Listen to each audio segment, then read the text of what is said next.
I think this is the perfect player for the Kraken to go after. And he will probably be, I think he can turn into the best player on the Seattle Kraken down the road sometime. That's a take. Yeah. Uh-huh. Huh. Yeah. Well, that's what I said last night. He's going to be as good as Vasilevskiy, or the next Vasilevskiy.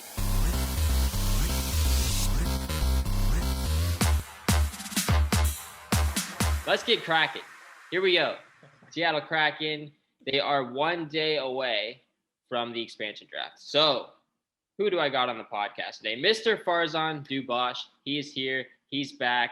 Big NHL guy, big Leafs fan. We're not going to be talking about the Leafs today. They might come up at some point. They probably will.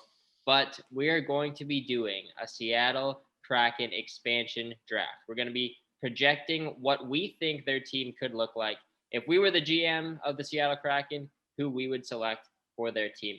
First and foremost, Farzan, welcome back. How are you doing today?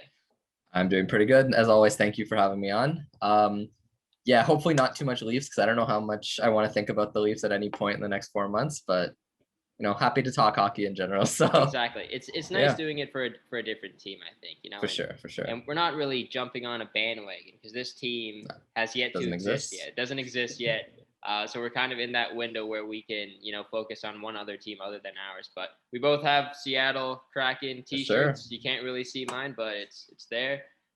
So we got to rep the Kraken for this podcast. So, so what Farzan and I are going to do, thanks to Cap Friendly and their terrific website, we have a simulator here. We're going to go through every single team in alphabetical order, and we're going to select who we think should be selected by the Kraken. So I'm really excited for this one. I haven't done anything like this before. Expansion drafts are very rare to come by. So I think we're all set here. I think we're ready to go. So let's just break it down. So the way Cap Friendly has it, you got to draft 30 players, 30 teams, except for Las Vegas. The Vegas Golden Knights, they get exempt from this for some reason. They work that into their contract, I guess, when they first came into the league. Mm-hmm. So they will not lose a player, but every other team will. So the Kraken have to select a minimum of 14 forwards, 9 defensemen, 3 goalies. They need 20 guys under contract next season. And they got to stay within the cap hit, we think. We think they do. Like, we're not sure. According to Cap Friendly, yes. But Farzan did mention earlier that maybe they can draft over the cap and then just have it set for September like every other team. Yeah. Not entirely sure, but the team I drafted was within the cap, so I guess that's what we're going with. That's what I was going with too, and I just don't see why they would want to draft like way over the cap. It's more work for them having to get rid of guys that they just drafted. Like, okay. All right, so let's kick it off. All right. Here we go. Who we got on the Seattle Kraken? We'll start with the Anaheim Ducks. They're first here. Farzan, who we thinking for Anaheim? Yeah. So for me, for this one, it came down to either Alexander Volkov or Hayden Fleury. With Volkov, he's been pretty good in the AHL. He was in Tampa system for a while, and they kind of didn't have space for him anymore. He's on $700K till 2022. And then with Fleury, he's a guy who bounced around a bit, played in Carolina for a while, didn't really crack their top 4, but that's probably because they have a lot of defensemen in Carolina. For some reason, they always have, it feels like they have like 8 NHL guys. Yeah. So I went with Fleury because I think there are a lot more good forwards available other than Volkov. So yeah, I went with Hayden Fleury for that pick. He's 1.3 mil and he's an RFA in 2022. So you get some control, and he's probably not going to want too much next year unless he has a ridiculous season. So I think that's a pretty conservative pick. Yeah, I think that's a really good pick. Yeah, too.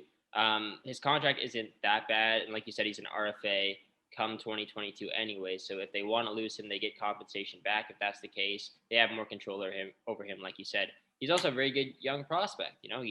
He could develop into something, and you'd think he would play a pretty big role on the Kraken right away. Mm-hmm. So I didn't go with Fleury though. I went with Kevin Shattenkirk. I think that's your number one guy. That potentially is your number one defenseman right away. Okay. Veteran guy. He's won the Stanley Cup before. You have control of him. He's a UFA in 2023.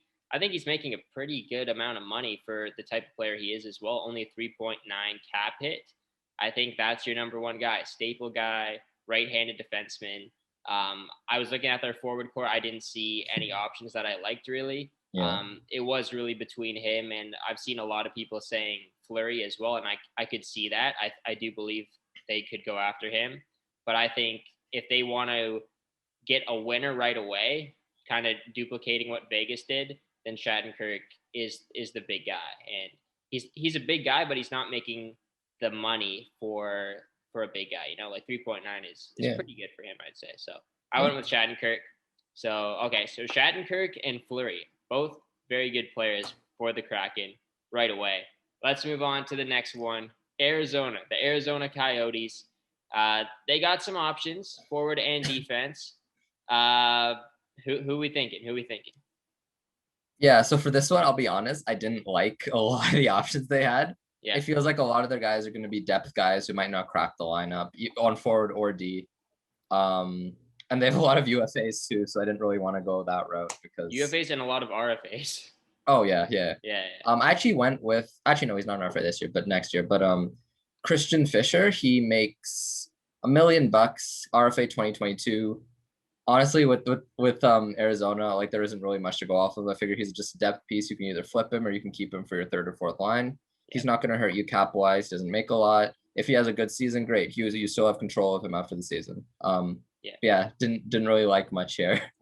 Exactly. I went with Christian Fischer as well. I know him because I think Matthews is pretty close friends with him. So from the U.S. program, I believe, or yeah, something like that. Yeah, something like that. They know each other in some way. Mm-hmm. He's only 24 years old, and RFA 2022. I didn't like anyone on the decor. I was thinking maybe Jason Demers, but then once I got Shattenkirk for Anaheim, I was like, okay, we don't need two guys like that, both right-handed defensemen, kind of making the same amount of money. I just went with Shattenkirk there, and also Demers is a free agent as well. So yeah, like you said, just not too many options because most of these guys are free agents. The only two guys they had under control would be Tyler Pitlick and Christian Fischer, but Pitlick is 5 years older, so I think Fisher's kind of the no-brainer. It's got to be Christian Fischer for Arizona. But all right, let's move on to Boston here, and I'll go with mine first this time. All right, I got a guy that Boston acquired 2 years ago at the deadline, Ondrej Kase. Ooh. He's an RFA this year. So this is a tricky one because nobody really thinks they're going to be going after a bunch of free agents, right? But I think Kase is that high-risk player that you might want to have on your team. He can play all throughout the lineup. He's a 25-year-old goal scorer, and I don't really see too many other options for Boston, for Seattle to take from Boston. They could go with like a Chris Wagner, but like he's like at best a third-line winger, I guess, mostly a fourth-line guy, right? Yeah, third line on a bad team, I think. Exactly. And then same with the D-core. Like they have guys in their 30s, but they're all UFAs. Connor Clifton, 26 years old. He could be an option, but I still think that you want to – there's some teams that you have to take the risk for free agents, in my opinion. So I think Ondrej Kase is the key guy there because I think Clifton is like a top 6 D-man. There wasn't too many other options. So I went with the high risk and Ondrej Kase. I think they can get him signed. I think they'll love that player. I think they should do that. Okay. What about you? So I actually did go with Clifton. I was thinking, I didn't know the other option. Yeah. The thing with Kase is that he hasn't played a lot in the last 2 years, right? He's had a lot of injuries. That was my thing with him. Like he's a guy I actually wanted the Leafs to get a couple years ago because he had really good numbers whenever he played. He just kept getting hurt. I think he had a couple concussions. But definitely, I think that's a really good pick. That it's like you said, it's a high risk, high reward pick for them. If he pays off, then that's probably a top 6 player for your team. Exactly. But yeah, I went with Clifton. I debated between Lozon and Zboril as well because they're both. I think they're both. I know Zboril is a former first-round picked over Matt Barzal, which is hilarious. Lozon as well, I think, but I went with Clifton because he's had decent numbers with Boston. I mean, like you said, he's probably like a 5 or 6 guy. But looking at the way Vegas did the draft, where they flipped guys, they drafted, I think, David Schlemko, they drafted Trevor Van-Riemsdyk, and they flipped them for picks later. I think that's something you could look at with a guy like Connor Clifton, even Hayden Fleury before. Like these guys are known as like they're NHL defensemen. Even if they're not like top 4 guys, they're definitely NHL players. So maybe even if you don't plan to play him, you can flip him for some picks. And 100%, yeah. Yeah. Because like no matter what, Seattle's gonna have depth both on forwards Absolutely. and defense. Like at least 3 defensemen aren't gonna crack their roster. So you're Clifton might be one of those guys that gets left out of the lineup and you do flip him or you keep him as your 7th D-man. But yeah, I think that's probably the ideal pick. I think they will go with Clifton, but I would like to see them take a risk on a guy like Kasha because I think that would could be pay more off fun. tremendously. Exactly, yeah. Yeah. It's not as fun as Carey Price, but we'll get to that. I guess we'll get to that. Yes. Okay, the Buffalo Sabres. You want to go first on this one? Sure.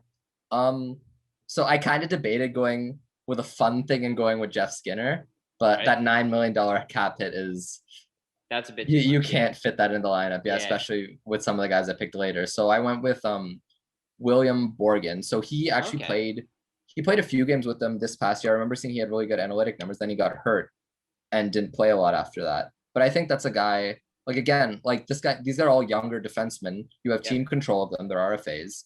And if they turn into something, great. If not, like, you're not really losing out on much. I don't think Seattle wants to take on Jeff Skinner until 2027. Like Kyle Okposo, Cody Eagan, like those guys aren't really going to move the needle for you. And I think they're a better option. So yeah, I went with a younger guy. Yeah, I think that makes sense. Like Skinner would be like the face of the franchise, and he will be like not necessarily the captain, but an assistant captain on the Kraken. He's and that's your first line winger. But looking at the season that he had last year and the money that he's making, it's so high risk to do that. You think he's going to be playing, top line minutes and everything like that. He could get back to the way he was scoring in his previous season, his contract year. I'm not sure. It's very risky, but I didn't know too much about this Borgen guy, and he's an RFA as well this year. Okay. All right. That's an interesting pick. I went with the guy who was taken by the Vegas Golden Knights, forward Cody Eagan. I think Cody Eagan is just going to be the same type of player that he was for Vegas, the third line center. He can play the wing as well if you want him to. He can kill penalties. He can play on the second power play. Just a very versatile guy. And he's not a free agent this year. They got him under control for at least one more season. More of a veteran type presence as well in the locker room. And I like the contract, only $2.25 million a year. I think it's a nice player for Seattle to get. And just looking at the other options, just not really that many. Like Zemgus Girgensons is the youngest forward that they would have under control. So I was maybe thinking him, but he makes around the same as Eakin. And I mean, I would rather have Eakin over Girgensons, I would think as well. So I just went with Cody Eagan. I think just having that experience of already being on an expansion team could help out Seattle tremendously, I think. So I went with Eakin there. What we got next? We got Calgary Flames. Oh boy. This is a tough one. This is a fun one. This is a fun one. Okay, if you take it. If it's a fun one, you take it then. Yeah. So I went with Mark Giordano. Oh my gosh. Okay. I mean, looking at their list, it's kind of similar to Buffalo's in that a lot of the younger guys are either guys I've never heard of or they're guys that are like the older, like Lucic is there, Derek Ryan's UFA, Josh Olivo. I did debate Matthew Phillips because that's a guy who's torn up in the AHL for a while, but he's kind of undersized, and it's that would be a risky pick, I think. Okay. So I feel like with Giordano, that's a top pairing defenseman for you for sure. Even if he has fallen off a bit this past year, that's a top pairing guy. That's a guy you can count on as a leader on the team. And he's not a bad player. And even if he does have a bad year, he's a free agent next summer, right? So that's true. Yeah. That's a very good pick, honestly. And he's just that leader. He can play the left side. The money isn't an issue because he is a free agent next year. Yeah. That's a good pick. It's a good pick. I went with Shillington, Oliver Shillington. Ooh. The RFA. He's still very young, and coming into the league, he was really hyped up a lot. We thought he was going to be like a top pairing defenseman. Mm-hmm. He just really hasn't gotten that opportunity yet on Calgary. But I think if he goes to Seattle, he's in the top 4. He's going to be playing bigger minutes. And I don't think he's going to be wanting that much money either. So I think Seattle can definitely pull together a deal with him. I don't really like them drafting too many free agents, but I think this one as well is just someone that could pay off tremendously. So Giordano is also a very good pick, and I could have gone with him as well. I just don't know if it's going to happen because, like, will Giordano even want to go to Seattle, or does he really like it in Calgary and just say like, no, like I'm not going there? Is there already like an agreement between the two teams? Like, he's been with Calgary for so long. Is that actually like realistic and going to happen? Like, it's the smart move, but is it realistic? Yeah, I think that's definitely fair. Yeah. It's one thing I'm wondering with some of these teams, like even Buffalo, is like if they have deals in place to take a guy like Skinner and you get a bunch of picks or a prospect out of it. Same thing with like Calgary and maybe even Lucic. But Right. I mean, if Giordano gets claimed, I guess his options are retire and That's like true. not report or go play, right? Or go and back to Calgary, I guess. Yeah, but like he'd have another year. Yeah. Right. He has another year on his contract, right? So he'd have to play in Seattle at least for 1 year or like hold out and ask for a trade. But that's I mean, at his age, he probably doesn't have that many years left and probably wants to get as close to a cup as he can, right? So yeah, I think you're definitely right. That is a risk. I like Shillington as well. I think he did definitely be something given the opportunity. Kind of got buried in Calgary. Yeah. But, yeah. I want them to take Giordano. I really do. I think that would be a pretty cool story. But who knows? We'll find out on Wednesday night. All right, moving along to Carolina. So we got a pickle here, especially on defense. Do we take our boy Jake Gardiner or not? That's the deal breaker here. Jake Gardiner, is he going to be a member of the Seattle Kraken or not? I'll straight up say no. I don't think he will be. I did 2 of these, and the first one I did pick Jake Gardiner, but looking back on it and deciding like how the cap was going to work and how many defense I ended up drafting. Actually, the defense thing didn't really come into play, but the cap definitely came into play. 4.5, well, not 4.5, $4 million for Jake Gardiner. But he is not a UFA, and he's going to be controlled for 1 more season. I went with another RFA, though, Jake Bean, 23 years old, another terrific defenseman that the Carolina Hurricanes have. They just have way too many of them. That's why they exposed him. I think he's just like the odd man out here, but he can still turn into maybe a guy like Brett Pesce. That's kind of what Seattle would want, obviously. He's not right-handed. He is left-handed, but only 23 years old. This guy has potential. I think they take a chance on him. I don't know if they want to go out and get Gardner. Maybe they do, and that's more of like a win now type of move, getting Jake Gardner. But I think Jake Bean over time can develop into a better player than Jake, and you have him for less money for the time being as well. So I like Jake Bean. Yeah, I also went with Bean. For me, it was more of between Niederreiter and Bean, because if you plug in Niederreiter there, he's probably a top 6. He's definitely a top 6 forward. For sure. He's a guy who we know can score goals. He was a spark for Carolina a couple of years ago when they made that first big playoff run. But the 5.25 was a little bit much. As much as I love Jake Gardiner, at this point, you can't trust his back to hold up for any extended period of time.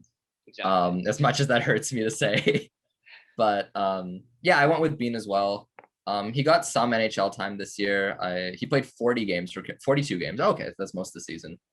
Yeah, that is most. Yeah. And he put up decent numbers. Once they started to shelter him a little bit, less, he kind of struggled a bit. But I guess that's to be expected when you're a young 23-year-old defenseman. But yeah, I agree with everything you said. He has more potential. He could develop into a top 4 guy if given the opportunity. So yeah, that was my thoughts with Bean.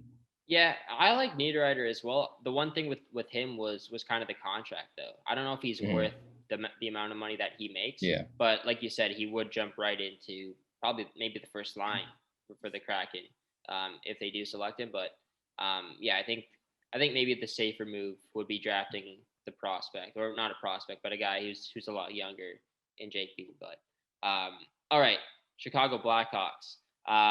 So they're a team that went with 7 forwards and 3 defensemen to protect. This is a tricky one. This is a tricky one because they do have a few forwards that are pretty good, I would say, and they also have some young players as well that are good, but they're also free agents. Their defense, pretty thin selection, but you could also go with a goalie here too if you wanted. I went with the best player available, Calvin DeHaan.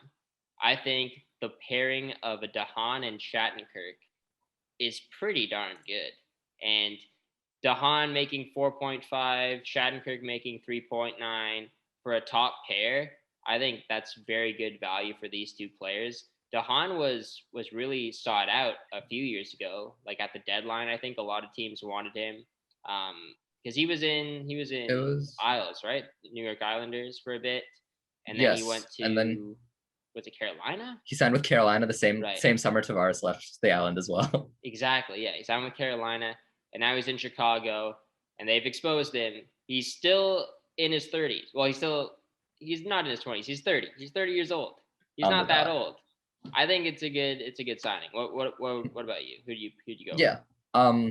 Yeah, I went with Haan as well. Like you said, best player available from the Blackhawks. He's still a little bit of injury concern with him there too, but I think last year he played most of the year, I believe. Yeah, like I actually have him on my second pair. Okay, second pair? For sure. You did behind Giordano. Okay, all right. Yeah, I got my lines. You wanted Giordano. Okay. Yeah. But yeah, no, like he's the best player available. I mean, maybe you could go with a Brett Connolly. I know Ryan Carpenter played for Vegas, and so did Malcolm Subban. So if you wanted someone with expansion experience, you could go in that direction. But yeah, like he's the best player there. He's a solid top 4 guy. He hasn't really fallen off yet. Nikita Zadorov, as much as his hits are fun to watch, is kind of a liability at times. Hey, so I wanted the Leafs to get him at some point. I wanted the Leafs to get him last year. Yeah, he could be a Bogosian replacement. That big physical guy. He's right-handed. Yeah. Is he? No, is he left-handed or right-handed? I'm not sure. He plays both sides. He plays both sides. Yeah. All right. Yeah, I went with Haan. I think that was the solid pick there. Speaking of Zadorov's former team, now the Colorado Avalanche, and this is a fun one. Yeah. I can go first here. Gabriel Landeskog. Wow. He will be the selection from the Seattle Kraken. High risk, high reward. If they really want Gabriel Landeskog, you select him. If you want him on your team, don't wait till free agency. Go get him right now. Show the St. Louis Blues what's up. Or no, Colorado Avalanche what's up. And I guess the St. Louis Blues as well, because they want to get him. So show them what's up. Yeah. Yeah, I think it just makes sense. If there's a player like this good, that's a free agent, you got to try and do whatever you can to get him, I think. He's a captain. He's going to come in. He's going to just take control of that leadership group in Seattle right away. He knows how to win. He knows how to make it to the second round of the playoffs, I guess. That's the spark of his career. He makes to the second round, but he knows how to get to the playoffs, I guess. He's been on a good team before. He knows how to win in the regular season. I think he's just a good leader. From all that I've heard from Gabriel Landeskog, he's just a really good captain for a hockey team. And he plays that playoff style game too, which should be what Seattle is looking for if they want to compete right away. Other options, there were good other options too. You could go with Donskoy, you could go with JT Compher. I'm intrigued to see who you went with though. Yeah, I think the Landeskog pick is a lot of fun, and I honestly hope they do it because I'm there for that chaos.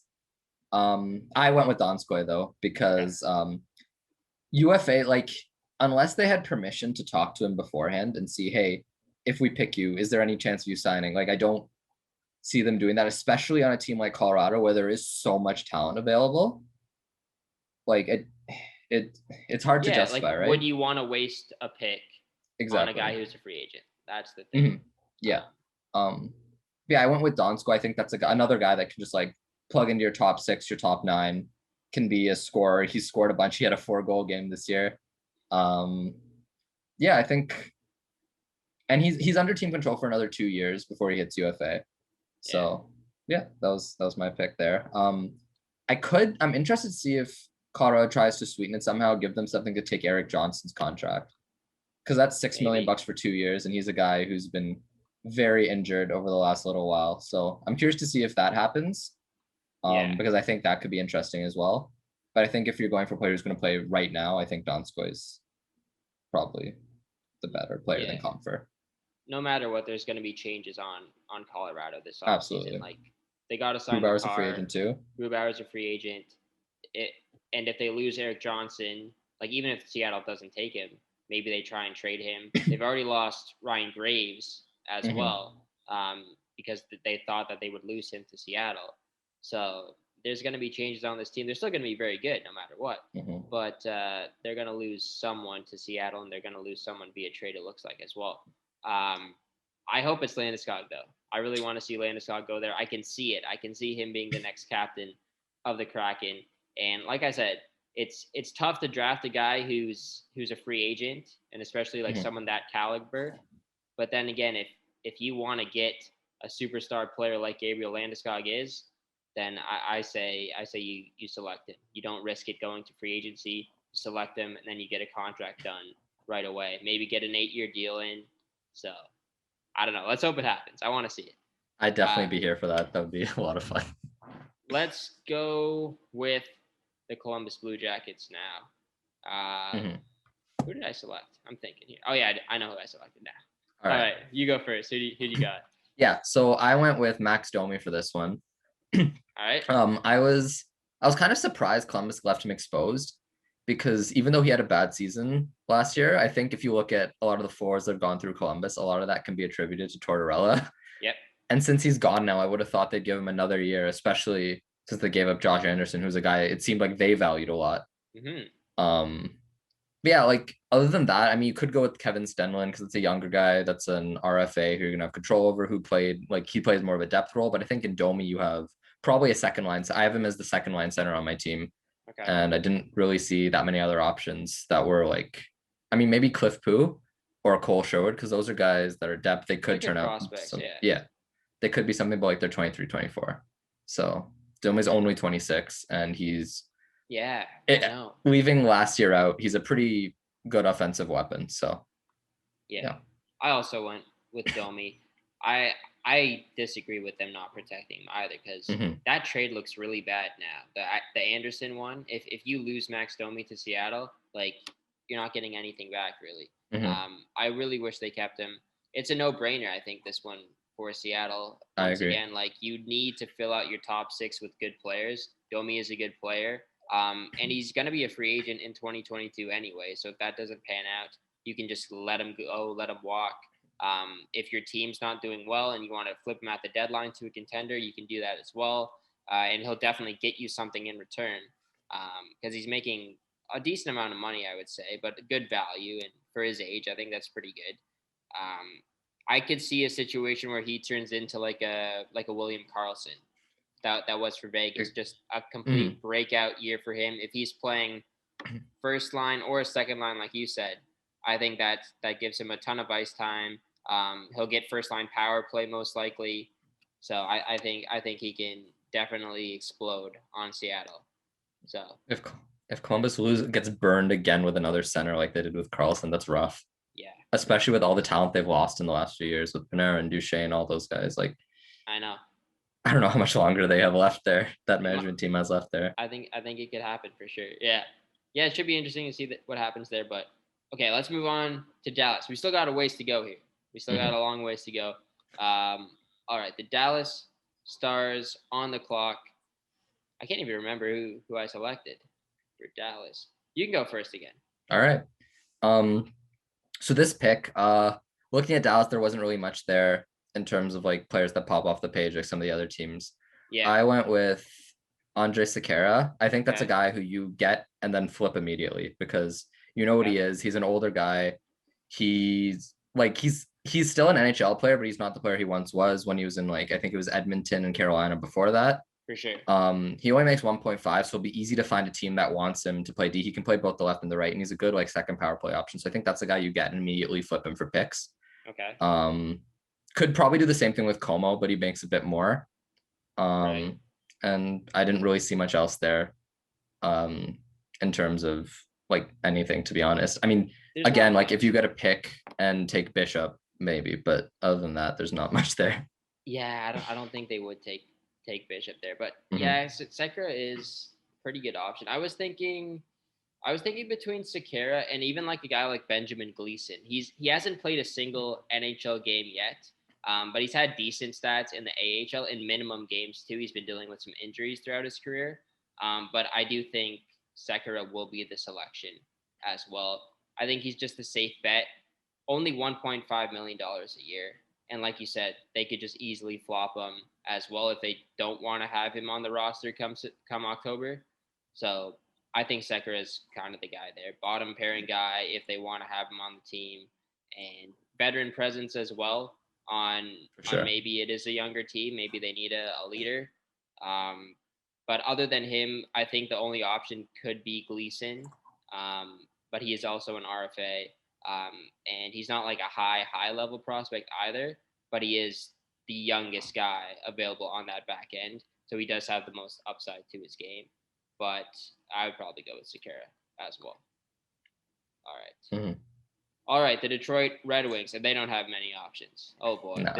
This is a tricky one as well. They have like some guys that could be good, like top 9 forwards or fourth line guys, but not many superstars. There's not many superstars on the Red Wings protected list as well. There are pieces though. So I went with Nemesnikov. I think Nemesnikov is a guy that can kind of play anywhere throughout the lineup. Only $2 million a year. He's going to be UFA in 2022. I think he just provides a lot of goal scoring potentially. We saw what he could do in Ottawa in minimal games and Detroit in minimal games. He can definitely score in big ways. He won't keep that consistency, but if you do give him the ice time on Seattle, put him in the top 6 potentially, I think he could have not a huge year, but maybe he scores 20 goals. And I think that's very good for a guy who's only making $2 million a year. And then if it doesn't pan out, he's a free agent the year after. So yeah, I go with Nemesnikov. He's flip-flopped so many times throughout his career. Started off in Tampa, Ottawa, now Detroit. I think he's been to New York as well. So Colorado for a bit. So yeah, I think hopefully he finds a home now in Seattle and it works out there. So I went with Nemesnikov. Yeah, I like that pick. Like you said, he's had like success everywhere he's been. Like, doesn't really matter what team it's been. Yep. And like you said, he's a guy you can plug in pretty much anywhere, and he's gonna play well. Exactly. But I went with Troy Stecher actually, because Troy Stecher is a guy that, from what I've seen, has very good analytic numbers, has played well everywhere he's been, Vancouver and Detroit, in like minimal roles. Yep. I feel like that's the type of guy who could break out if given more of an opportunity. So I have him on my second pair with Haan on D. And I think that's a guy who, he makes 1.7, probably won't ask for a huge raise, but that's a guy who could potentially break out and become like a solid top 4 defenseman. I think so too. Yeah, because Vancouver, they just lost him for nothing really too last year. They left him as a free agent. Pretty good playoffs with them. Was that in the bubble too? Yeah, that was. Yes. I think it was in the bubble. Yeah, and that they let him go.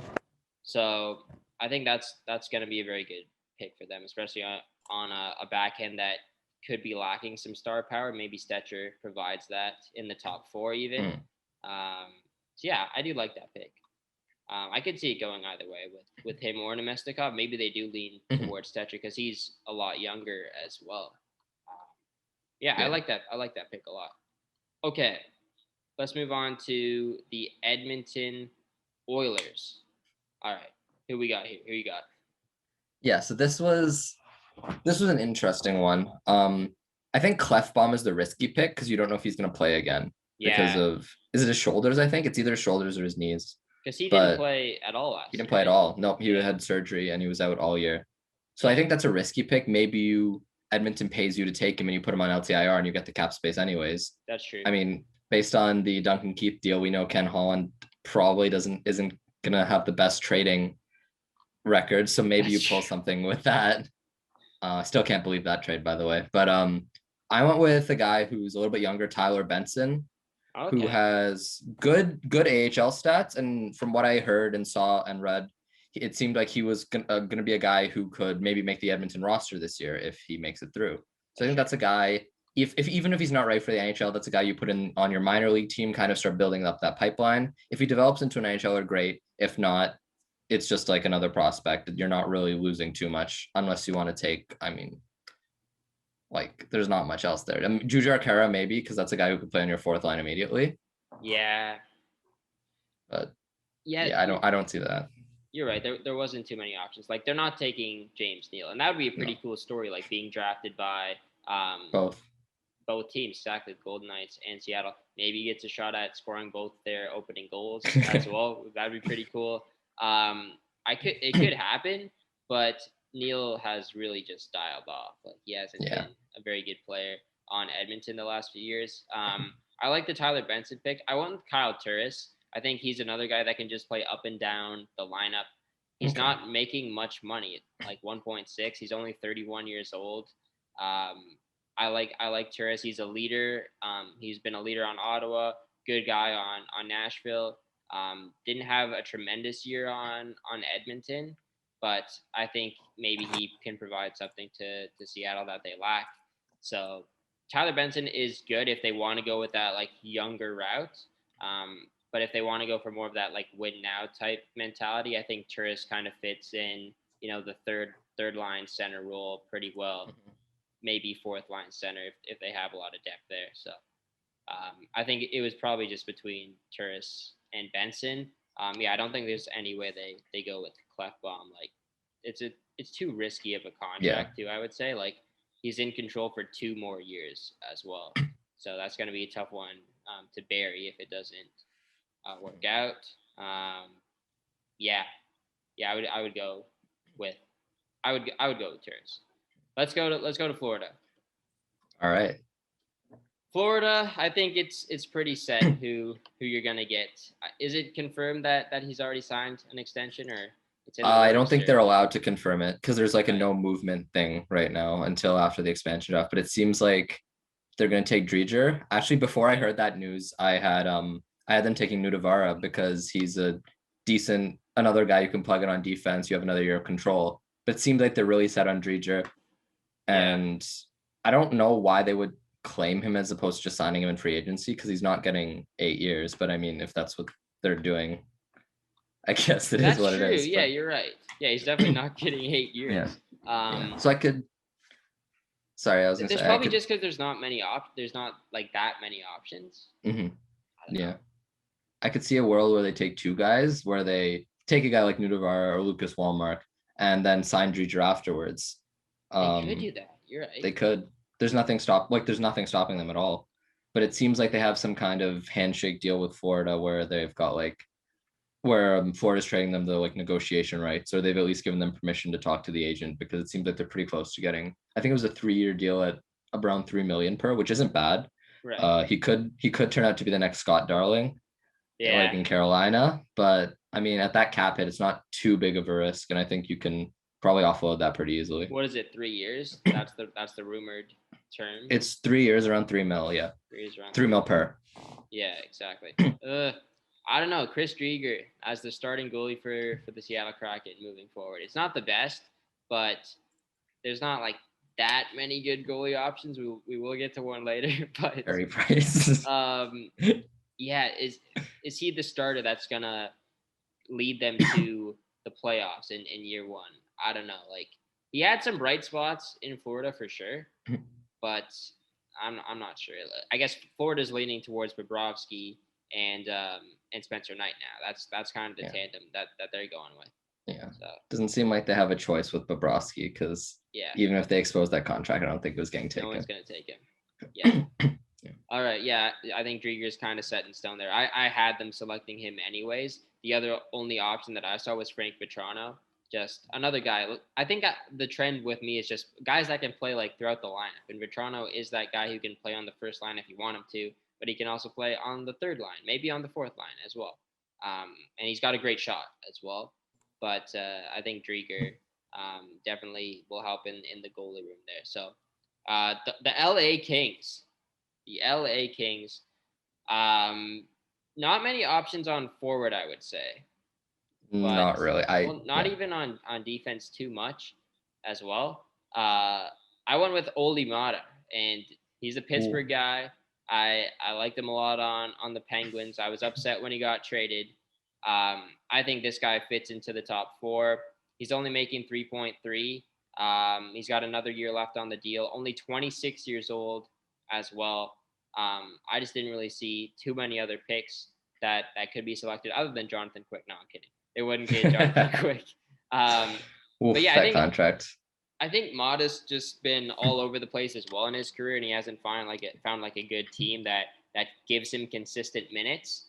Yeah, I think he's playing like top 4 in LA, but throughout his entire time in Pittsburgh, he was just like a 7th or 6th defenseman, just completely like rotating in and out of the lineup. I think he goes to the Kraken.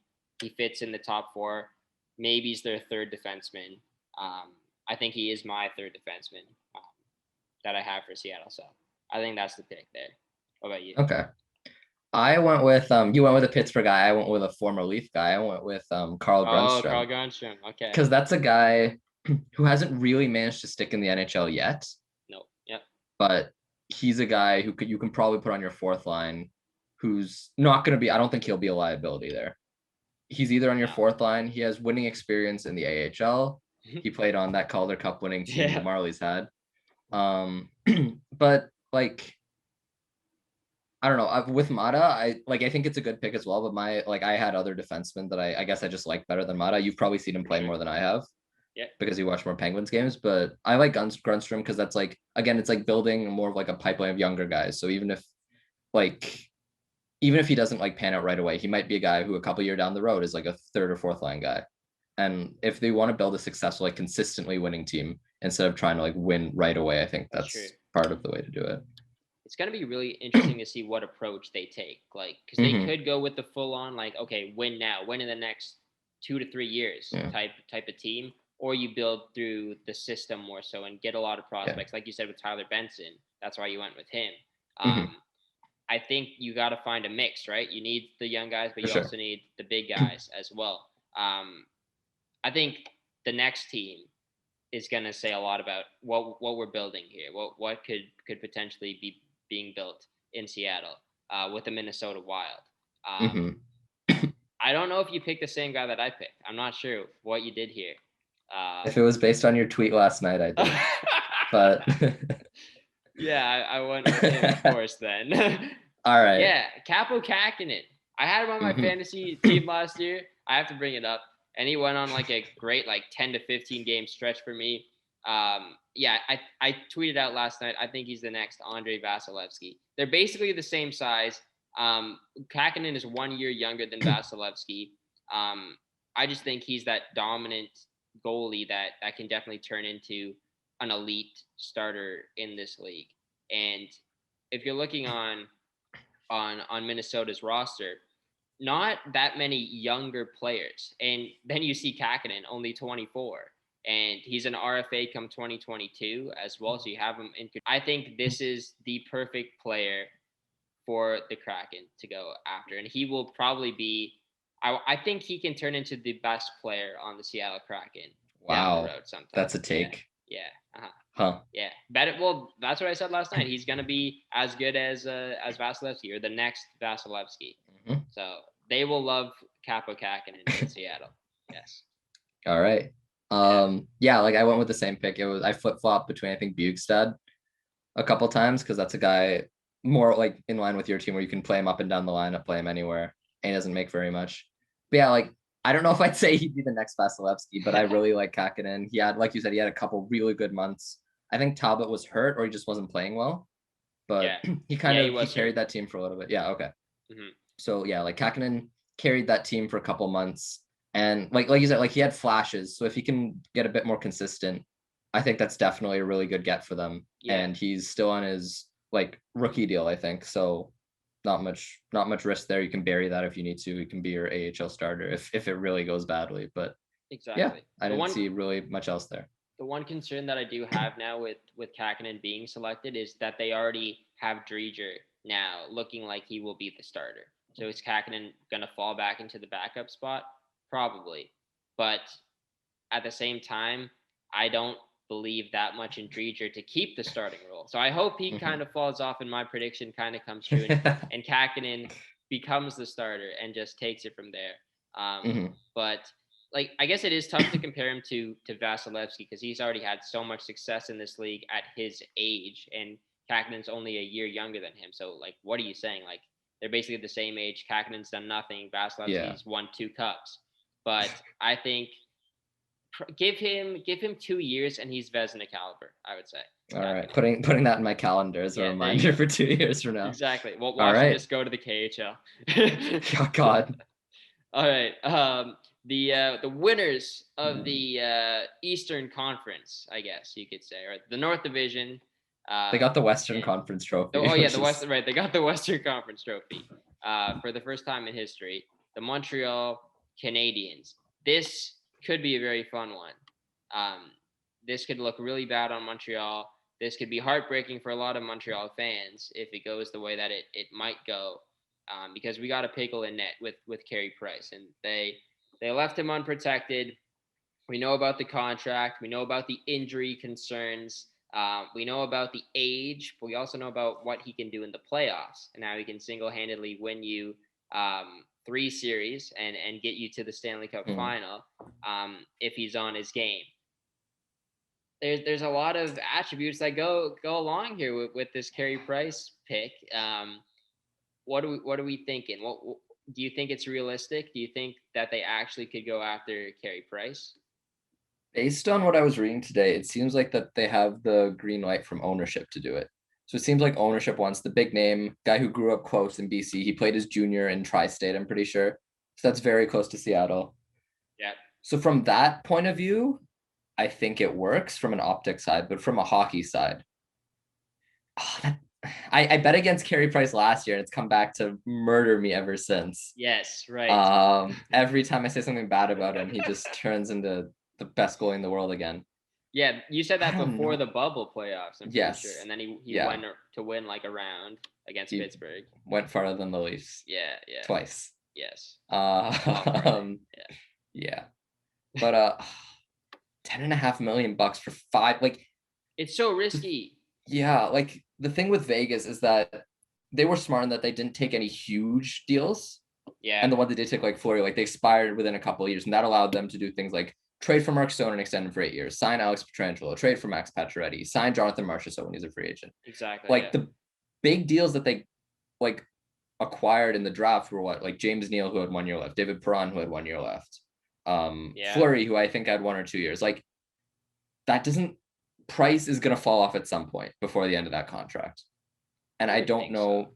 You would think so. The thing with goalies, though, like look at a guy like Lundqvist, for example. Yeah. Like he played well until his late 30s. Like he made the Stanley Cup final at what, like 36 or 37, something like even that. with the Rangers against the Kings. So goalies sometimes get better as they age. Like Fleury's a good example too. He had a Vezina caliber year. But the injuries. Fleury didn't have injuries. Lundqvist didn't really have injuries up until now. Carey Price might need surgery and he might be out all season next part year. of me wonders how much of that is just to play for them to be like, oh, he's hurt, don't take him, but we're going to leave him exposed anyways, like the same as Shea Weber.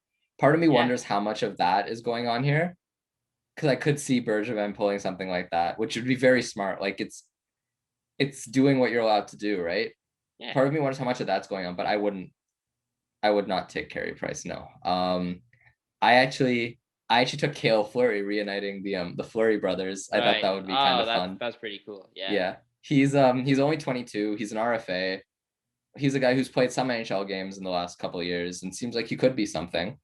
Like I said, like building that pipeline, right? Other than that, I mean, you could take Drouin, but that's another risk. Yeah. With him, you don't know what's really going on there. They haven't really talked about him much. Hopefully he's getting the mental health help that he needs. So that could be a good pick if they do go in that direction. He's gotten the help that he needs. The only other option I saw there was really like Byron, but I mean, he's making 3.4. I think you have better players for that, like that can fit that skill set for cheaper. So, that's true. Yeah. I did go with Byron. I think I really liked what he did in the playoffs. With Montreal, obviously. Yeah. My nightmares. Yeah, well, not so much just that goal. Like that goal was sick, but just his forechecking ability reminded me a lot of a guy like Blake Coleman and Barclay Goodrow on Tampa. I think he fits in very well as a third line winger or center for the Kraken. 3.4 isn't like too much, I would say.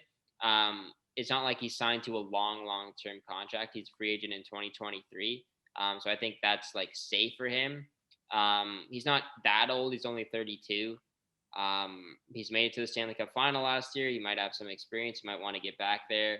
I think that's the good one. Like Cale Fleury as well. If you want to go that younger route, I would say he's the best option. But if you want to go more in terms of winning and trying to build a contending team, then I would go with Byron for sure there.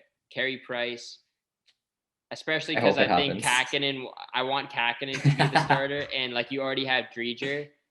Like, why would they extend Drieger right now and then go out and get Carey Price unless they put him on LTIR or unless they select him and then trade him to another team or something like that, right?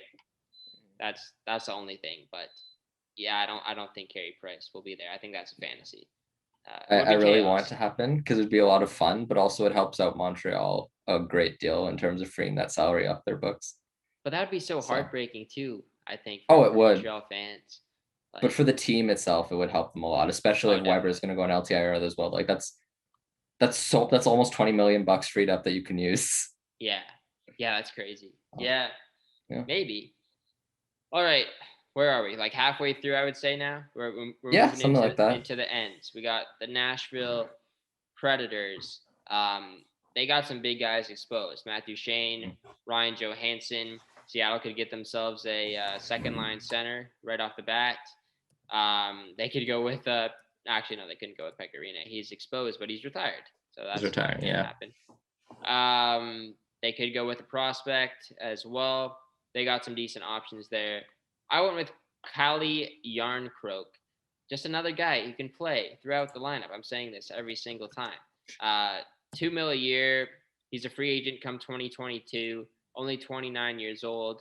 I think he just adds more goal scoring to the Seattle Kraken team that need more scoring throughout their lineup probably. So I like Jarnkrok. I didn't see that many other options. I think I selected Colton Sissons right away. But looking at the term on that deal, 2026. Yeah. That's a commitment. I don't know if they want to commit to a guy for that long. So I went with Jarnkrok there. Yeah. I went with Jarnkrok as well.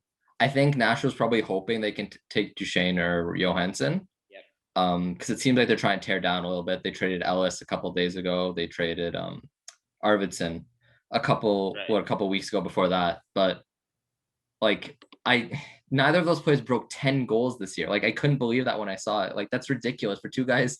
They're making $8 million and neither of them broke 10 goals. Like those contracts are going to age very poorly. They already are aging very poorly. And like there's always the chance they break brutal. Out. Like for sure. They have the potential to be first line centers, but they're not there yet. And they're not like old or washed up or anything. They're in their prime of their career. They should be in their prime. Yeah, they should be in the prime of their career. Something about Duchesne just it doesn't work. I don't know why. I think he's at best a second line center. He can stay a second line center, but he needs someone in front of him. But I don't think he's never had that in his career, really. I mean, I guess McKinnon for a little bit, but by that point he was already halfway out. Well, Duchesne was like Colorado. the first line center. Yeah. When McKinnon was like the young guy, like 21, 22. He was Yeah. That Johansson deal looks worse. Like when they signed it, I think they were gambling on him like moving into that role after they made that Cup Finals run, and he's kind of stagnated. Like he's like a second, third line guy at best. So I don't. Again, like it's the same type of thing as Price, right? Like, do you really want to hamstring yourself with that long of a deal that's going to impede you in the future? My logic for Jarnkrok was the same. Like he can play up and down the lineup. He's a good piece. He's a good defensive player. He can play on your third line. He can play pretty much any forward position. I'm pretty sure. Yep. So yeah, I have him in slotting on my third line. I'm pretty sure. So, yeah. I'm interested to hear your lines after too. I want to know who you got playing with too. But the New Jersey Devils are on the clock next, or Seattle's on the clock to draft a guy from the Devils next. Yes, sir. Do they go with our guy Andreas Janssen, the ex-Toronto Maple Leaf? Do they go with PK Subban, take on that $9 million contract? Do they go with Scott Wedgwood potentially and go with a goalie backup or maybe third string guy there? What are we thinking? We thinking forward or defense, first of all? I went with a forward. Subban again would be fun, but he doesn't have it anymore. So is it It's Janssen? Janssen. Yeah, it's Janssen. Okay. Yeah. Janssen had a bit of an off year this year. I think he had COVID partway through, so you can't really consider that a good evaluation of his talents. And he was coming off of the knee injury I think he had before. He had a couple really bad injuries in that last year with the Leafs. I remember he came back and then a week later he blocked a shot and then he was gone until game 5 of the bubble where they put him in cold. Yeah, and then they put him in. Yep. Yeah. Should have put Robertson in. Really. But yeah, no, like Will Butcher maybe, but he makes a lot of money for a guy who's not much more than a power play specialist, and at 26 he probably is what he is. Yeah. But yeah, like I like Janssen. I think he's a guy who can play second or third line. He kills penalties. He's very fast. He can play the power play. He played, I think, the bumper position for the Leafs a couple times, and he set up Matthews for a few nice goals there when he was healthy. Yeah.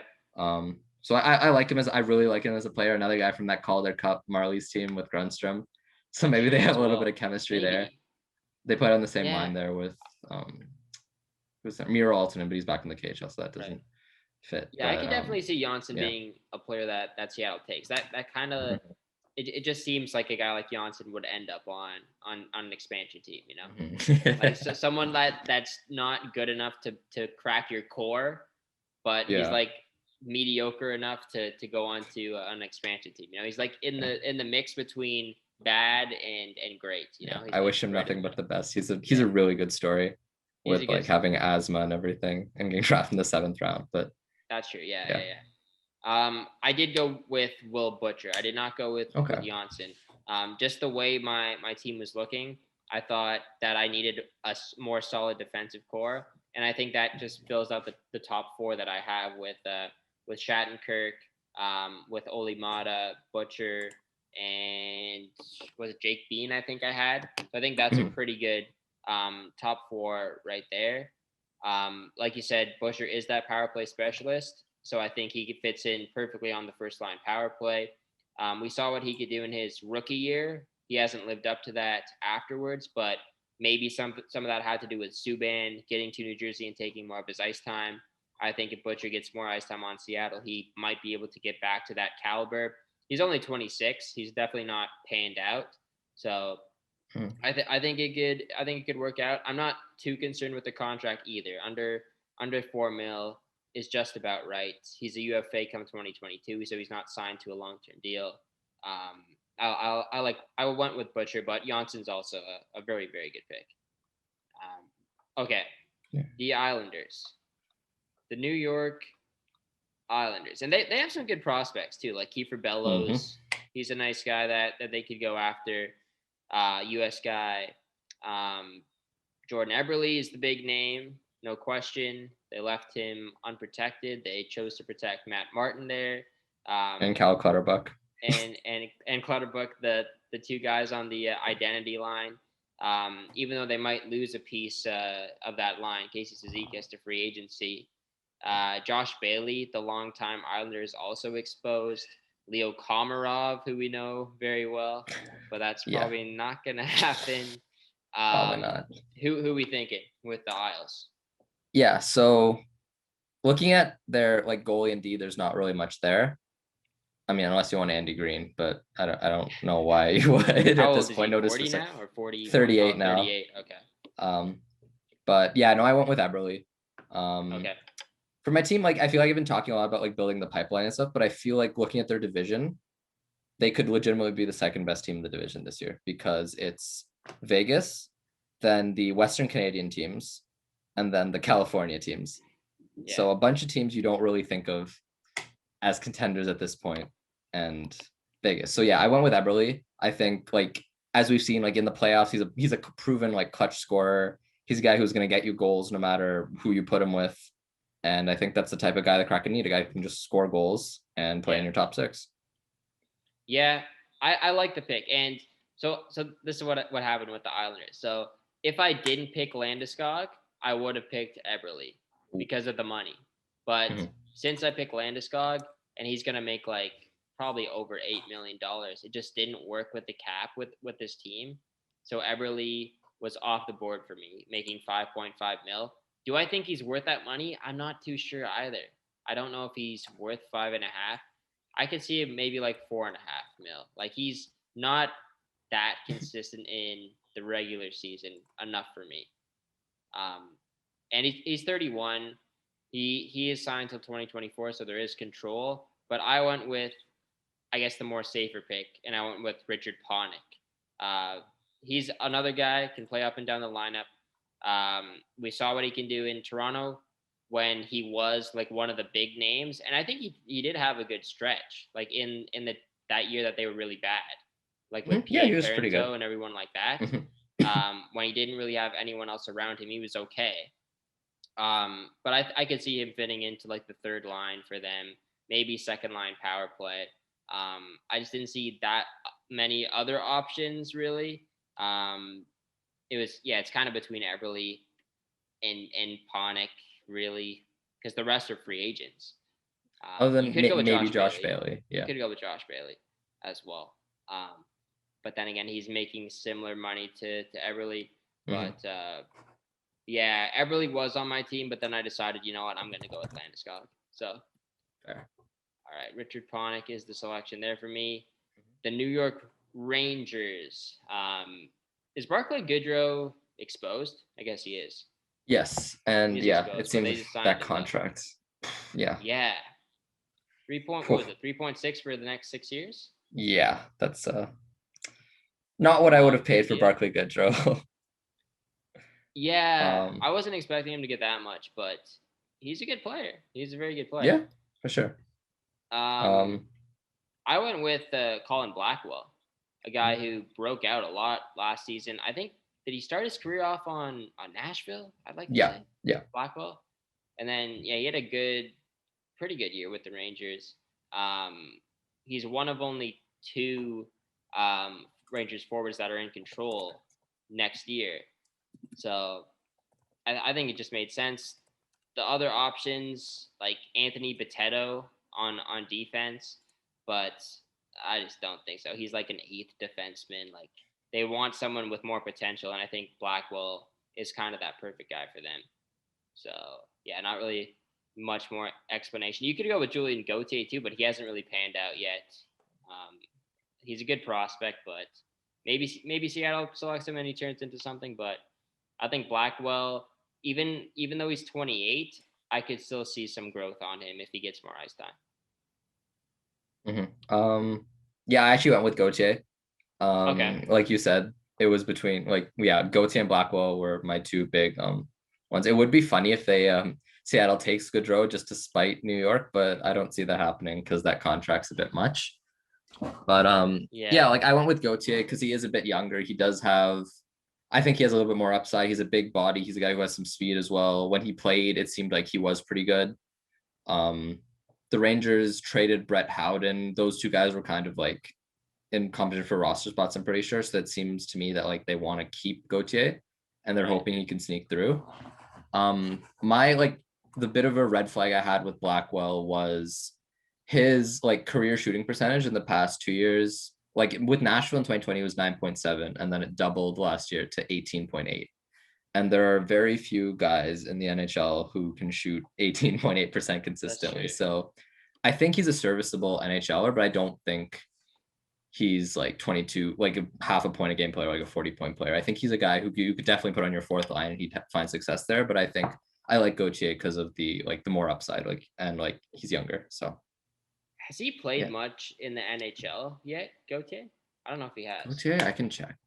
Because I remember like playing like the NHL video games, and he was always like high drafted. But he hasn't panned out yet. I feel like he must have played some games. He played with the Rangers. 30 games. He was a 1st-round pick in 2016 by Carolina. Carolina, right? Yeah, he played 30 games, had 2 goals, 6 assists, so not very much, but okay. Yeah. Okay. He's been a point a game-ish, half a point a game in the AHL, so. Right. Yeah. Like I said before, it's kind of like which way do you want to build your team, young or win now? I want them to take a chance on Blackwell though, because he did have a good year. All right, Ottawa Senators. Not that many good players as well on Ottawa.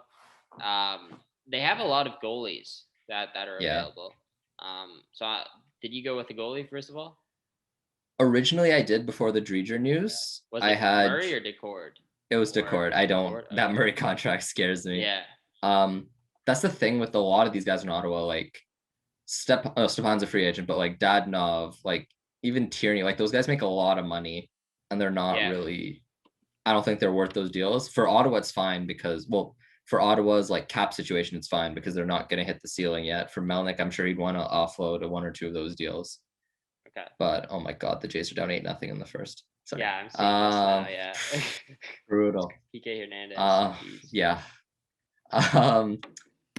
But I went with a younger guy, another guy, kind of like Gauthier, who hasn't really panned out yet, but I know he's been like a very highly regarded prospect. I went with Vitaly Abramov. That's the guy. Leafs guy, right? Yeah. No. No, it wasn't Leafs. That's Mikhail Abramov. Nice.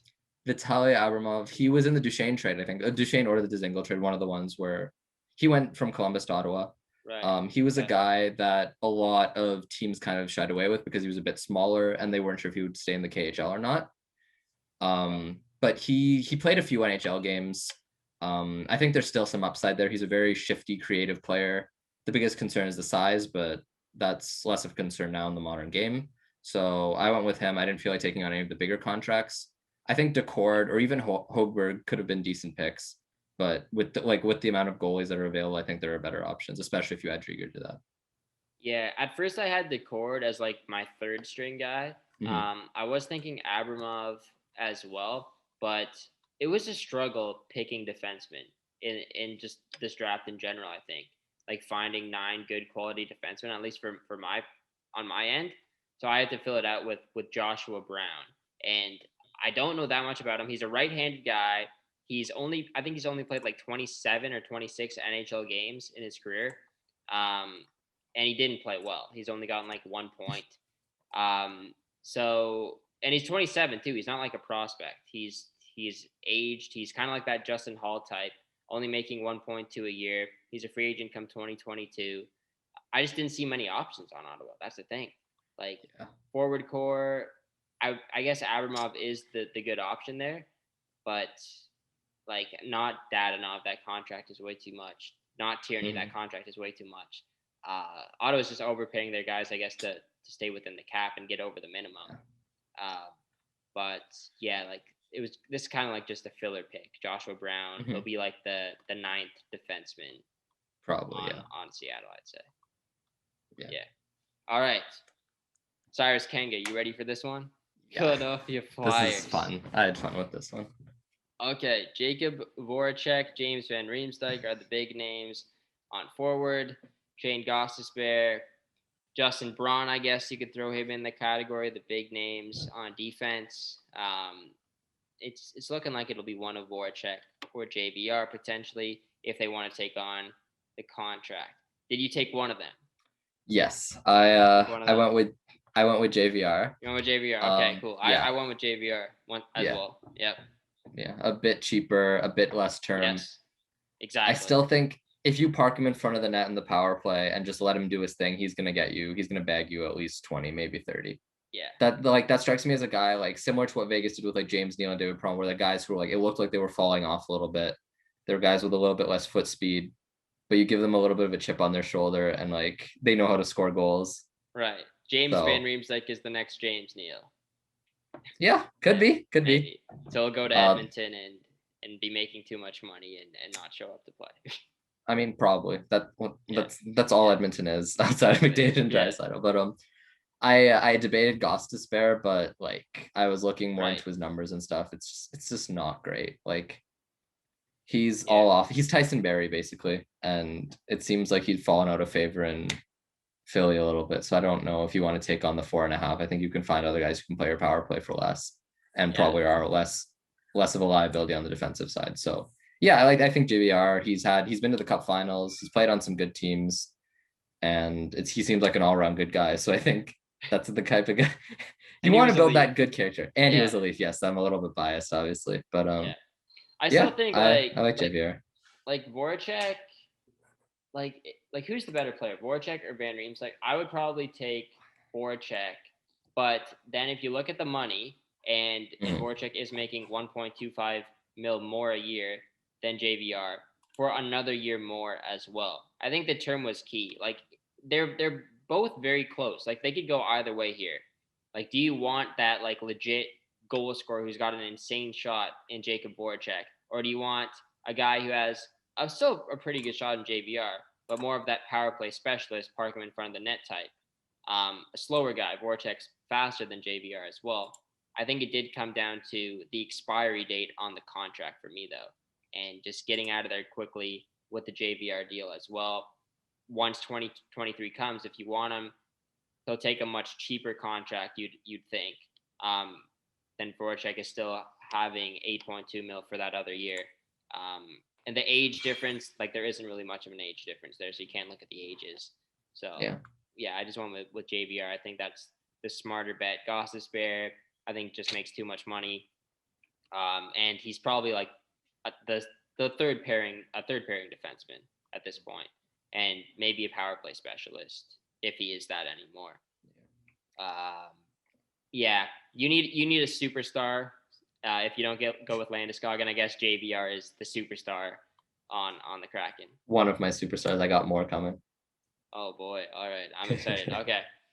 All right, the Pittsburgh Penguins, Arish's team. The Pittsburgh yes, sir.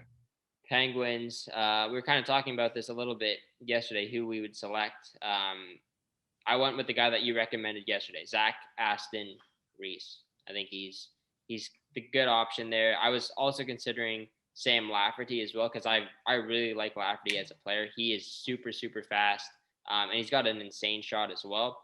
The opposite of Aston Reese. Aston Reese is pretty fast, but he doesn't have that good scoring touch. He's more of that third line checking forward, good on the penalty kill, great defensive numbers.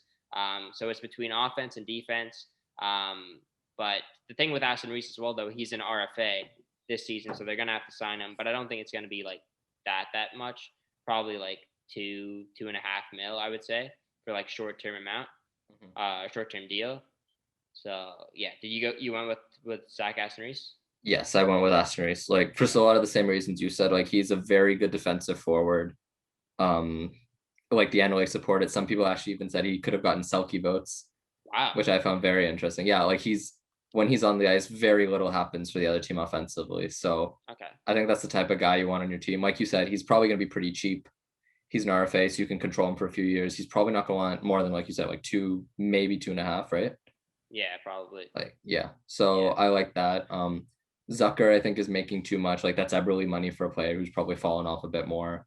Tanev, the term is what gets me for Tanev. Really good player. He seems like a spark plug wherever he plays. Right. But I can't. 3.5 till 2025 is a bit much for me for that one. And then, I mean, only other option was Casey DeSmith, but enough better goalies are available, I think. I think so too, yeah. Casey DeSmith is kind of like that Joey DeCord type, I think. Yeah. Yeah. Yeah, I think so. I don't think Pittsburgh is losing a ton if they lose Aston Reese McCann. Yeah, they're right. They lost Jared McCann. Exactly. So they're losing 2 guys from their team. Mm-hmm. Yeah, I don't understand that move for Pittsburgh, but whatever. Maybe Philip Hollander turns into a very good player, and he could. They know him well. For sure. So it could happen. San Jose Sharks. Where did I go with? I went with best player available, Ryan Donato, the ex Boston Bruin, the ex Minnesota Wild. Ryan Donato, he's an RFA, 25 years old, only making 1.9 right now. I don't see it increasing that high. It probably will be higher than 1.9, but maybe 3 max for Ryan Donato. I just didn't see any other options. I think Donato is the clear choice there. I think you went with him too. Yes, I did. I mean, like you said, yeah, there's not much else there. Maybe Dylan Gambrell because he's a bit younger, but like he's like a 4th line tweener type of player. Radim Šimić is a decent defenseman, but he makes too much money, I think. And then nobody's touching Martin Jones unless they're getting picks for it. Yeah, like I like Donato as a player. Seems like he's got a really good shot. So I think if you put him with some guys who can pass on the puck, he's going to score a bunch of goals. So yeah, that was my thought with that one. Not much available. Yeah, not really much available. So yeah, Donato there. St. Louis has a lot available. If you're talking about you have some big players on your team though, they might have a big player for you in Vladimir Tarasenko. I'll go with mine first, just in case you did decide to go that way. I did not go with Tarasenko. Like, don't get me wrong, he's a tremendous player. He's a great player. He can play on the first line right away, first line power play. He's your best player. He'll score a lot of goals for you. That's kind of what Seattle would need right away, a goal scorer. But the things that I've been hearing, the problems in the room with him and requesting a trade, I don't know if you want to bring that to a new team right away. So that's literally the only reason why I decided to not go with that, because it might not be good for publicity. It might not be good for the team. You want to have a solid team chemistry right away. You don't want anyone to mess it up. So maybe Tarasenko does mess it up, and you don't want to risk that. I went with Sammy Blais, I think, or Samuel Blais as they have him on Cap Friendly. He's won the Cup before. He looked great in those playoffs back in 2018. Only 25 years old. He's an RFA come 2022, so he has a couple more years to go there. Only making 1.5 right now. He can play center. He can play wing, power play, penalty kill. He's really fast. I think he's kind of like that new age type player. He kind of reminds me of like Anthony Cirelli on Tampa Bay. Oh wow! So I think that's the guy there, Sammy Blais. What do we got? Okay. Yeah. So this is probably my riskiest pick of the draft. I went with Vladimir Tarasenko. So, like you said, he's got a lot of those concerns, and the shoulder injuries are probably pretty substantial risk for Seattle to take. But I think if you're going to make a big swing on a guy who's been a star, he's only got 2 years left on his deal. So it's not like you're in it for the long run the same way you would be with Price or someone else. But I think this gives you a guy right away who can market to your team as, hey, this guy's an elite goal scorer. If he's I assume before they would do it, they do their due diligence and see what his health is like. Yeah. But for me, it was actually between him and Vince Dunn, because that's a guy who's had good underlying numbers, almost like a Travis Dermott, where he's played well when he's played. He just hasn't gotten a chance to play more minutes. Mm-hmm. Yeah, I went with Tarasenko because I felt like taking a bit of a swing. So, yeah, I like it. I like the bold move there. It could pan out. It could work out really well. And yeah, a change of scenery, like Tarasenko says he wants, could very much help him, and it could pan out very well. So let's see it. We want to see craziness come tomorrow night. So for sure. Tampa Bay, Stanley Cup champions for back-to-back seasons. Big changes coming this offseason. They're going to lose someone to Seattle. They got a lot of options: Palat, Gord, Tyler Johnson, Alex Killorn. Patrick Marooney's a back-to-back Stanley Cup champion. They can take him. Guaranteed Stanley Cup right away. I went with Yanni Gourde. I think he is the best player out of the forwards that are available. He's the third-line center on Tampa, but I would say he's a second-line center on most teams in the league. Penalty killer, good forechecking guy, plays the second-line power play. I mean, just watch his Stanley Cup playoff highlights. This guy is a workhorse out there. And I like the term. I like the contract as well. Yeah, I like the deal. What about you? I went with Gord as well. There were a lot of intriguing, Palat, I think, is a very nice player. He's a bit older though. A guy like Barre Boulet, even Matthew Joseph, those are Ross Colton. Those are interesting guys, but I have Yanni Gourde as my number one center on my team. Wow. Yeah, over Domi. Yanni Gourde, the number one. Yes, sir. Right. He's, like you said, he's a workhorse. He'll get under the opponent's skin. He's super fast. He has a good shot. He knows knows where to go to get offensive chances. So I think $5 million is a bit steep, but I think he's a player who's worth it. And I think that's who Seattle's going to pick. I think he's the best option, unless they get some money to maybe take Killorn or Johnson, because we know Tampa was trying to move Johnson for a couple of years now. First line center, Yanni Gourde. Wow. Yes, sir. That's a big accomplishment for him. Yeah, Yeah, thinking about it now, maybe I would put him over Domi, but normally I wouldn't want to have Gord as my first line center.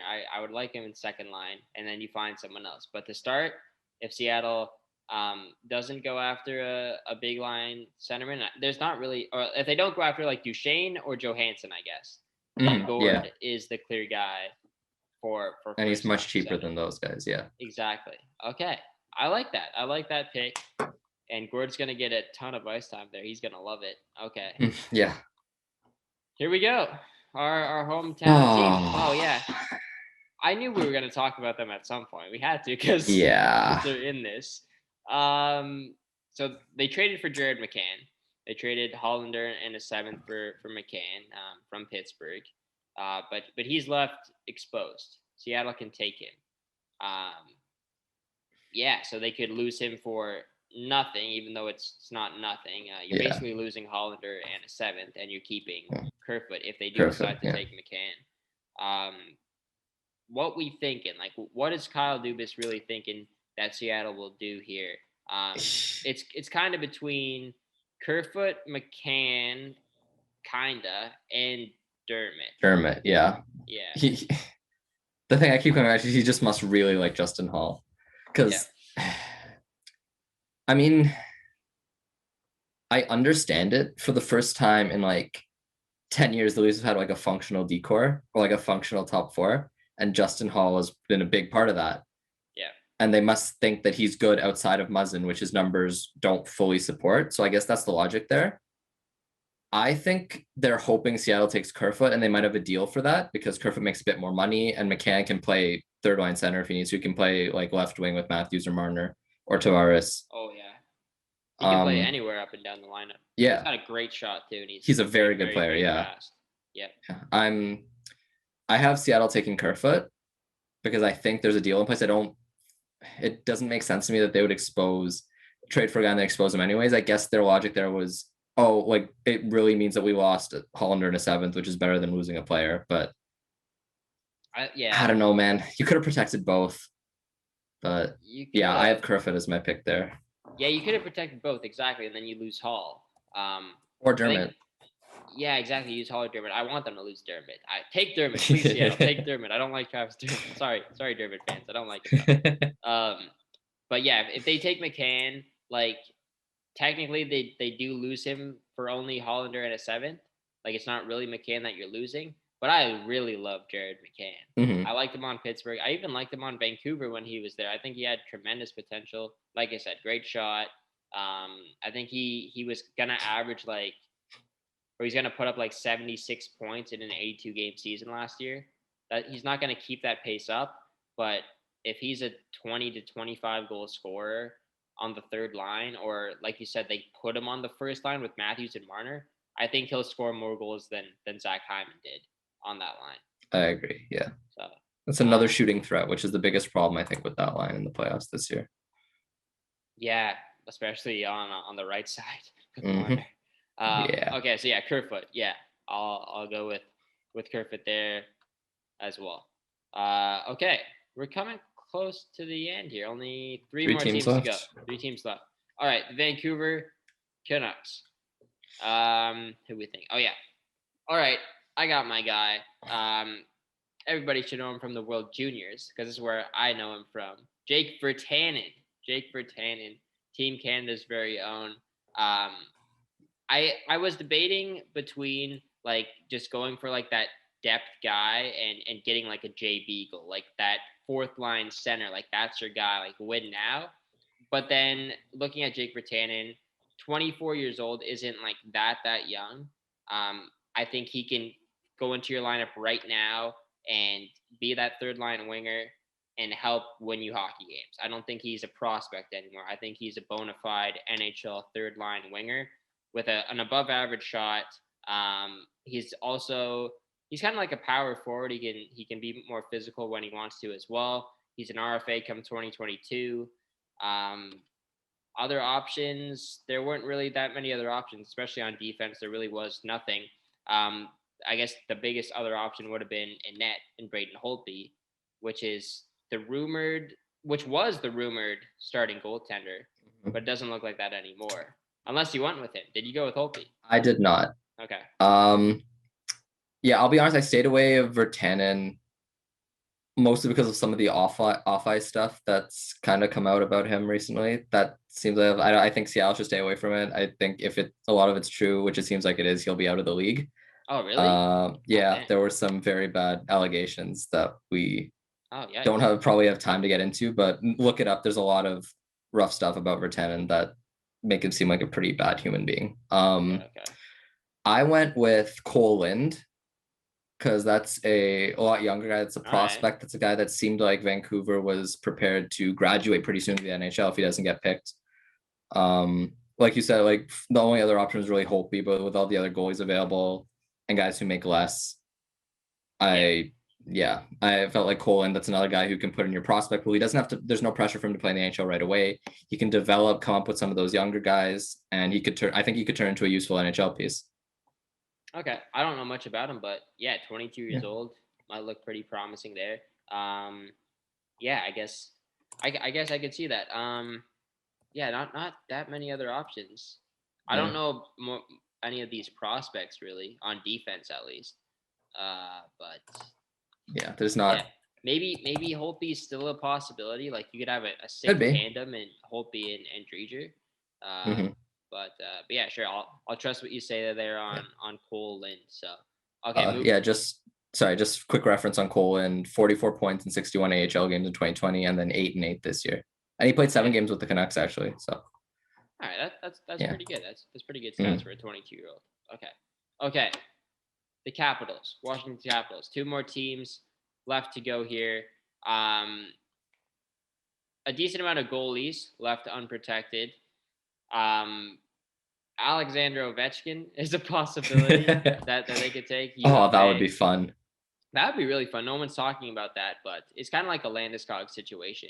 Even more people are talking about the Landeskog one, but I don't think there's no way Ovechkin goes there. I would be shocked. Especially like being the selection, I don't see it.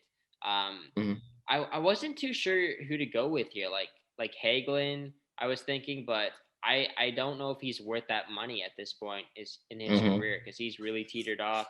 I liked Connor Sherry a lot on the Penguins as well, but he's also really dialed off as well. If he's not playing with Sidney Crosby, then he's not really anyone in this league. Yeah. Yeah. Who did you go with on the cap? I went with Vitek Vanacek actually. Okay. I think that's because we saw in Vegas's first year, we saw what happened with their goalie depth, right? Like you had, I think, a 4th or 5th string guy playing a lot of time. So I think I like Vanacek as a 3rd string goalie behind Kahkonen because we saw like as a starter, maybe not. Yeah. He wasn't the best, but like he was manageable. They won some games with him. So I think if you have that guy like a little bit lower pressure, doesn't have to play as much, I think that's a very serviceable player. Yeah, I agree with you said about Hagelin, especially with a guy whose game is built on speed. As you get older, that's going to peter off very quickly. Yeah. On defense, I debated Kempny or Jensen, but I feel like there were better options available. Yeah, those 2 guys like Jensen and Kempny, they'll be on the bottom pair, I would say. Yeah. I didn't go with Vanacek. I did go with Nick Jensen, right-handed defenseman. I don't think you can have too many right-handed defensemen. UFA come 2023, not making that much money, only $2.5 million a year. I think I think he's a pretty good player, and I think that it really just finalizes the Seattle Kraken's decor, and especially their bottom pair. He can kind of like settle it down back there. And if they want to go for a win now mode, I think you need that depth on defense. So I just wanted to stack it up, get Jensen, or Kempny was also another guy there, but I went with the righty. I was also even thinking like Justin Schultz, maybe like if they want to really stack it, but I think he's making way too much money for being on my bottom pair. So I went with I think 2.5 is reasonable for a bottom pairing guy on a winning team for sure. But Vanacek could turn into something too with him. For sure. Yeah. Yeah. Okay. Came out of nowhere this year. He did. Yeah. Samsonov as well. They had a good tandem. Oh yeah. Okay. Final team, final selection, the Winnipeg Jets. There's some options. Not too many, but there's some options. Who do you like from Winnipeg? Yeah, so this is actually my top pairing right-handed defenseman. I went with Dylan DeMello for this one. Wow, that's a good I contract. feel like, I feel like he's a guy who's been very underrated the past few years. Right. When he was in Ottawa, even San Jose before that, he's a guy who I wanted the Leafs to get a couple times actually when he was available. And I think he's a guy who's had good results defensively wherever he's played, no matter who his partners have been. My other option was Mason Appleton. Yeah. Because he's been a very good part of that third line. He replaced Tanev on that third line when Tanev left to go to Pittsburgh. And he's been a very good player. He's burned the Leafs a few times. He's got a sick shot. He does, yeah. But I went with DeMello. I think a Giordano DeMello first pair is a very steady pair, even if Giordano's fallen off a bit. DeMello can be like the Brody with him, who can kind of like cover the defensive side of it, and Giordano can worry about scoring more, which is what the best parts of his game are at this point. So yeah, that was my pick. Okay. All right. I didn't go with DeMello. I went with Appleton. So I went with your second pick. I want to know what your defensive core is now. Well, what does the D core look like? Yeah. So my top pair is Giordano DeMello. Then I have Haan Stecher. And then you have all of those guys. You have the Fleury brothers. You have Clifton. You have Borgen. You have Bean. And you have Sekera. You can flip some of those guys. Right. I feel like all of those guys are serviceable on your bottom pair. If you want more of an offensive side, you maybe go with Bean and Hayden Fleury. Sorry. Maybe even Sekera if you decide to keep him. Right. But like that, I think that just gives you a lot of options and different ways to construct that bottom pair. If you need a PK specialist, if you need a power play specialist. Definitely. That's my decor. I think no matter what they have so much depth on defense, no matter what. Like for sure. So many options that they can go to. Yeah, looking at my defensive core, I guess the top pair would be Haan and Shattenkirk. So comparing that to DeMello and Giordano, I would take Giordano over both of them. And then DeMello kind of fits in. Where would you rank him over Haan and Shattenkirk? Like in I guess just in general. Like, to be honest, I'd put him above both. Okay.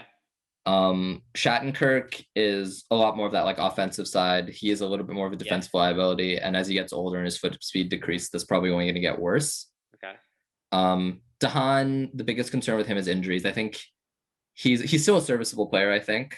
But I think DeMello's had better results in the past few years. Yeah, I agree with that. Yeah, I like DeMello. Okay. So yeah, my D4 would look like Haan, Shattenkirk top pair, Butcher, Olimata second pair, Jensen, and probably Jake Bean on the bottom pair. Okay. So that's the 6, and then with like Shillington, and Sekera on the back end as well as depth. Okay. And then forward core now. What lines do you have? What are the lines for forwards? All right. So first line center, Yanni Gord, with wingers Tarasenko and Donskoy. Okay, that's a good second line. Good second line, I would say. I mean, Vegas is in their first year, didn't really have a first line, right? They had William Karlsson as their top center. Definitely. But second line, I have Domi, JVR, and Eberle. That's a good second line. Yeah. Third line, I have Kerfoot, Janssen, and Yarncrook, which I think is a line that's like gonna annoy the hell out of you. It's a very fast line. They can play defense. Small line. Yeah. Very fast. Yeah, they're a bit small, but I think they make up for it. They're all pretty gritty players. Yep. And then for my fourth line, I had a bit of like a rotation. So I have Gauthier, Donato, and Aston Reese for now. Christian Fischer will probably play a few games there. Right. And then I had Grunstrom, Lind, Benson, and Abramov starting the year in the minors. I like this team. I think this team can compete. It's a good team. I think so, yeah. Not a team at all. And then Drieger, Kahkonen, and Vanacek as my 3 goalies. Okay. All right. And I have $5 million cap to spare. $5 million cap to spare. Okay, I had $6 million in cap to spare. Okay. What did I finish at? Oh, I might. I had 5 point something. Actually, I had more. I had 73.8 mil. So what is it, like an $81 million cap hit? So it's like just over 7 mil. Okay. Price. Yeah, it's 81.5, I think, is the upper limit. Yeah. So they got to sign Landeskog though as well. So that'll factor into it a lot. But yeah. So I don't really know what my first line would be. I guess I would go Gord as well. Gord on the top line with JVR, I would say. And like I guess I could stack it with Landeskog if they sign him. Yeah, it would be Landeskog. Gord, Van Riemsdyk, and Landeskog. Or Landeskog could even play center, and he could be the first line center for that line would be so annoying in front of the net. Yeah, JVR and Landeskog just causing trouble. And then you could have like Domi as well. Like that'd be a very pesty line. Yeah, and then Johnny Gord as well. Yeah, there's a lot of options that I could go with that they could go with, but yeah, we'll see what Dave Haxtell does with the lines, but he's got a lot of options. Yeah, Dave Haxtell, the ex Leafs assistant coach, is the new head coach of the Kraken. So, yeah, I think that does it for the podcast. We've been going for quite a while. I hope you guys enjoyed listening to what we thought the Kraken would do, and I hope you took something away from it. I hope you enjoy the rosters that we came out with. If you want to leave a comment down below, let us know how we did, how you think we did. Let us know if you think our predictions will be correct. But yeah, Farzan, thank you very much for coming on the podcast. Thank you for having me. Any final remarks before we go on? How do you think the Kraken will do in year one? Let's give a prediction. I have a Kraken comment, then I have another comment that I want to make after that. But honestly, like I said, I think I said this earlier, I think second in the division is realistic based on the only one I can see challenging them for as Calgary and maybe Vancouver if Holtby stabilizes, Demko stabilizes, and they get some more scoring if Pettersson's back. Okay. But yeah, honestly, with the players I have available, I see second in the division as a realistic possibility. And then what about playoffs? I mean, that's a tough one because getting out of the second round could be tough. Yeah, because as soon as they have to play Vegas, I think that Vegas would probably deal with them. But I think they could win a first round series in the 2-3 matchup there. Yeah, and then my non-Kraken thing. Shout out to what's his name, Luke Prokop. I think the first NHL player signed to an NHL contract that has come out as gay today. So that's huge. Hopefully we get more of that. People who are comfortable telling us who they are. Yeah. And yeah, big ups to him. Hopefully he makes the NHL. I might have to add his jersey to my collection if I can. So yeah, that was gotta come to Hockey Life and get that. Yeah. Absolutely. All right. It's been a blast. It's been fun. That'll do it. I got another podcast coming out on Thursday, so guys stay tuned for that and enjoy the expansion draft. We don't know when the next time we'll see this is. It's gonna be chaos. Let's hope for Carey Price. Let's hope for Tarasenko. Let's hope for Landeskog. And we will see you guys later. See you guys later. Take care. Peace.